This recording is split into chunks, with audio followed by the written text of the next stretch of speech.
Hello बच्चों, मैं महबूब आलम। बच्चों इस क्वेश्चन को देखिए, क्या दिया है।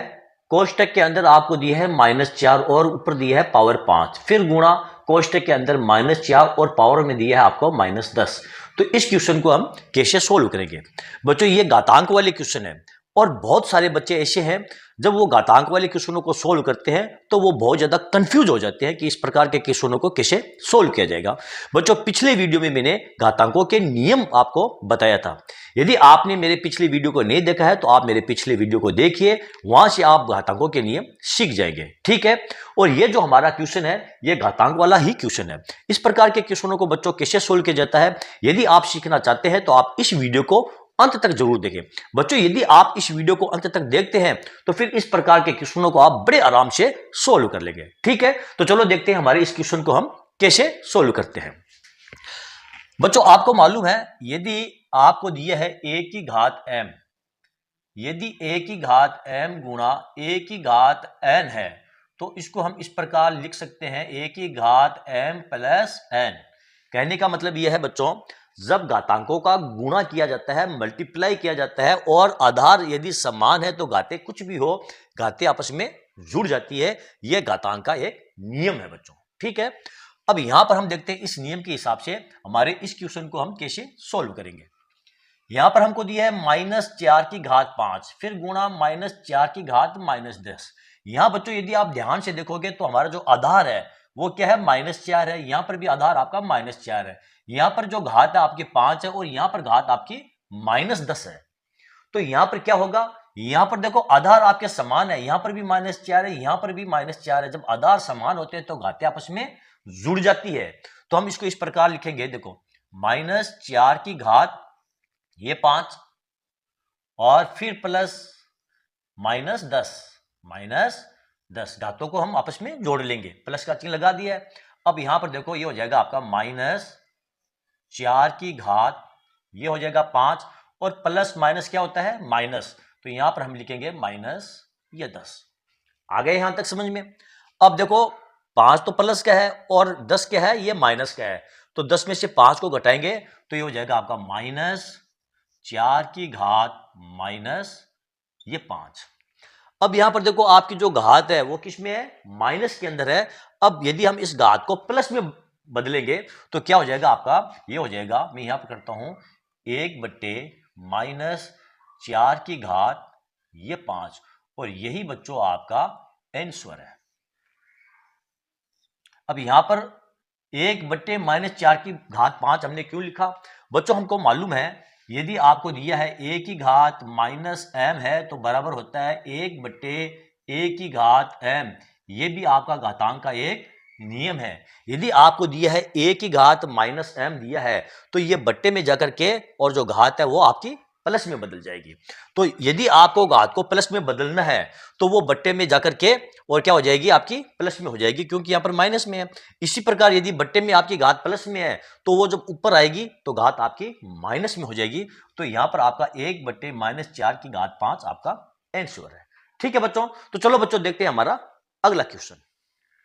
बच्चों यह रहा हमारा अगला क्वेश्चन, 2 की घात 5 भाग 2 की घात -6। इस क्वेश्चन को हम कैसे सोल्व करेंगे। यहां पर हमको क्या दिया बच्चों, 2 की घात 5 भाग 2 की घात -6 हमको दिया है। इसका मतलब यह है कि 2 की घात 5 में हमें 2 की घात -6 का भाग देना है। तो कैसे देंगे, देखो हम इसको इस प्रकार लिख सकते हैं बच्चों, 2 की घात 5, अब भाग है तो ये बट्टे में लिख सकते हैं, इसको 2 की घात -6 इस प्रकार लिख सकते हैं। अब यहां पर देखो 2 की घात 5 है और यहां पर 2 की घात -6 है। हम जानते हैं जब नीचे घात माइनस में हो तो ऊपर जाकर के वो क्या हो जाती है, प्लस में हो जाती है। तो ये घात जब ऊपर जाएगी तो क्या हो जाएगी, प्लस में। 2 की घात 5 और प्लस 6 बराबर 2 की घात ये हो जाएगा 11। 2 की घात 11 ये बच्चों आपका आंसर है। ठीक है। अब बच्चों आप चाहो तो इस क्वेश्चन को इस प्रकार सोल्व ना करके और डायरेक्ट सोल्व कर सकते हो इस प्रकार, 2 की घात 5 और माइनस फिर -6, माइनस माइनस क्या होता है प्लस, 2 की घात +6 बराबर हो जाएगा आपका 2 की घात 11। ये आपका आंसर है। बच्चों आप इस क्वेश्चन को इस प्रकार भी सोल्व कर सकते हो और आप चाहो तो डायरेक्ट इस प्रकार सोल्व कर सकते हो। इस प्रकार सोल्व करने का तरीका क्या है, देखो यदि आपको दिया है a की घात m और भाग दिया है आपको a की घात n, तो बराबर क्या होता है a की घात m और माइनस n होता है। यह घातांकों का एक नियम है। अब यहां पर हमने क्या किया था, भाग। जब भी आपको देखो इस प्रकार यदि आपको कोई भाग दिया है 3/2, तो आप इसको 3/2 लिख सकते हैं। तो इसी प्रकार हमने 2/2 की घात 5/2 की घात -6 को इसलिए हमने लिखा है क्योंकि ये भाग के अंदर संख्या थी, और जब नीचे कोई संख्या होती है तो ऊपर जाकर के वो क्या हो जाती है, वो उसकी घात पॉजिटिव हो जाती है। यदि आपको दिया है a की घात -m आपको दिया है तो ये हो जाएगा 1/a की घात m हो जाएगा। और यदि आपको दिया है 1/a की घात m दी है तो ये हो जाएगा बराबर a की घात -m हो जाएगा। ठीक है बच्चों, आ गया समझ में यहां तक? तो चलो बच्चों देखते हैं हमारा अगला क्वेश्चन।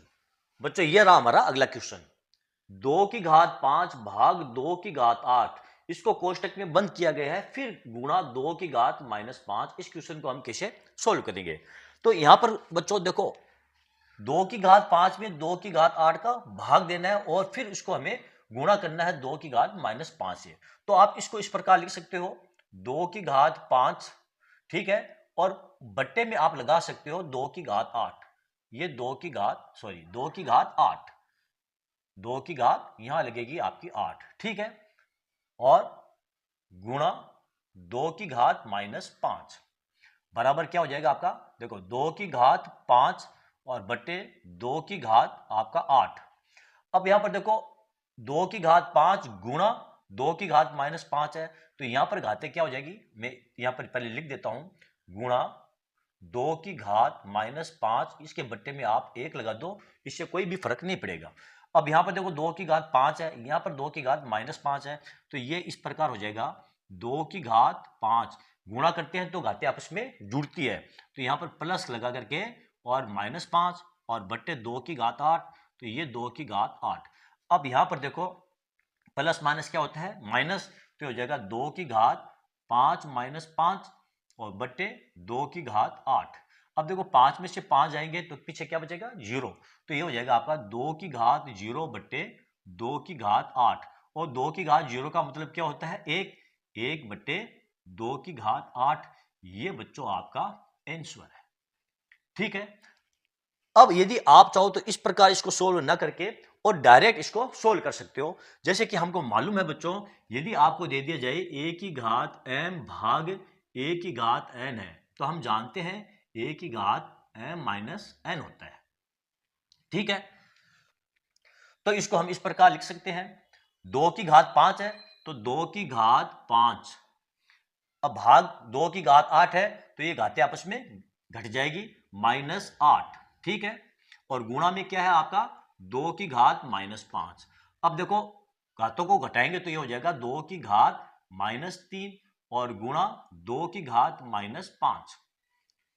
गुणा करेंगे तो घातें आपस में क्या हो जाएगी, जुड़ जाएगी, तो ये हो जाएगा 2 की घात -3 और प्लस -5, प्लस माइनस क्या होता है, माइनस, तो 2 की घात -8 आ जाएगा और बराबर, अब ये माइनस में है घात और बट्टे में जाएगी तो प्लस की हो जाएगी, ये हो जाएगा 1/2 की घात 8। ये आपका आंसर है। तो बच्चों आप चाहो तो इस क्वेश्चन को आप इस प्रकार सोल्व कर सकते हो और आप चाहो तो इस क्वेश्चन को इस प्रकार सोल्व कर सकते हो, इस प्रकार इस क्वेश्चन को आप सोल्व कर सकते हो। दोनों का आंसर आपका एक ही आएगा, ठीक है बच्चों। तो चलो देखते हैं हमारा अगला क्वेश्चन।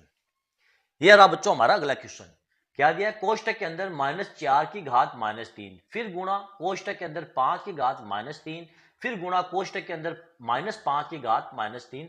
इस क्वेश्चन को हम कैसे सोल्व करेंगे? यहां पर देखो बच्चों, आधार, इन दोनों के आधार समान है और घातें भी इनकी समान है, और यहां पर देखो आधार अलग है और यहां पर भी आधार अलग है। यदि आप इन दोनों का मल्टीप्लाई करोगे, ठीक है, तो आधार आपका वही रह जाएगा लेकिन घातें जुड़ जाएगी, लेकिन इससे जब आप गुणा करोगे तो घातें दोनों की अलग अलग हो जाएगी और आधार भी अलग अलग हो जाएगा। तो सबसे पहले हम इन दोनों संख्याओं का क्या करेंगे, गुणा कर लेंगे। इस प्रकार देखो -4 गुणा 5 यानी कि -4 गुणा 5, इसकी घात क्या हो जाएगी, -3, और -3 घात एक ही है तो ये हो जाएगा -3। -4 और 5 को गुणा करेंगे तो क्या आ जाएगा, अच्छा गुणा में मैं यहां लिख देता हूं, ये गुणा -5 की घात, चलो ये -3। अब देखो इसको गुणा करूंगा तो हो जाएगा 20 की घात ये -3 और गुणा -5 की घात ये -3। अब यहां पर देखो आधार -20 है, यहां पर आधार -5 है, लेकिन घाते इसमें भी -3 है, इसमें भी घात -3 है, यानी घाते इसमें बराबर है। तो इसका क्या हो जाएगा, आधारों का आपस में गुणा हो जाएगा, -20 और -5 का। तो -20 और -5 को गुणा करेंगे तो क्या आ जाएगा, प्लस का, क्योंकि माइनस और माइनस क्या होता है, प्लस। तो ये हो जाएगा आपका 100 की घात -3। अब 100 की घात -3 है, तो घात माइनस में है, तो नीचे जाएगी तो इस किस में बदल जाएगी, ये प्लस की हो जाएगी। ये हो जाएगा आपका 1/100 की घात ये 3। और बच्चों यही आपका आंसर है। ठीक है। अब यहां पर यदि आपने ध्यान दिया है तो आधार इनके क्या थे, दोनों के अलग अलग आधार थे। आपको मालूम है यदि आपको दे दिया जाए, मान लो a की घात आपको दे दिया जाए n और गुणा b की घात n दे दिया जाए, तो ये आपका होगा a b की घात n होता है। ठीक है ना, ये आपका घातांक का एक नियम है बच्चों। ओके, तो चलो बच्चों देखते हैं हमारा अगला क्वेश्चन। बच्चों ये रहा हमारा अगला क्वेश्चन। 1/3 की घात -2 का मान क्या होगा। बिल्कुल छोटा सा क्वेश्चन बच्चों, और इसका जो सरलीकरण है वो भी बिल्कुल आसान और सरल है। बहुत आराम से हमारे इस क्वेश्चन को हम सोल्व कर लेंगे। तो बच्चों ये क्वेश्चन मैं आपको दे रहा हूं होमवर्क, ये आपके लिए होमवर्क है बच्चों, इसे आप सोल्व कीजिए और आपका जो भी आंसर आए उसे कमेंट करके जरूर बताएं। ठीक है बच्चों। अच्छा एक बात और बच्चों, ये जितने भी क्वेश्चन मैंने यहां पर सोल्व किए हैं ये सब के सब क्लास 8 के एग्जाम्पल मैंने लिए हैं। 10.1 प्रश्नावली है, उसके जो एग्जाम्पल है उन एग्जाम्पलों को मैंने यहां पर सोल्व किया बच्चों। ठीक है। तो बच्चों आज का ये वीडियो आपको कैसा लगा, यदि आपको मेरा वीडियो अच्छा लगा है तो आप इसे लाइक और शेयर जरूर कीजिए ताकि दूसरे स्टूडेंट्स को भी इसका पूरा फायदा मिल सके। और हाँ बच्चों, यदि अभी तक आपने मेरे चैनल को सब्सक्राइब नहीं किया है तो आप मेरे चैनल को सब्सक्राइब कीजिए और नीचे जो घंटी वाला बटन दिखाई दे रहा है उसको दबाना ना भूले। तो चलो बच्चों मिलते हैं अगले वीडियो में अगले टॉपिक के साथ, तब तक के लिए धन्यवाद।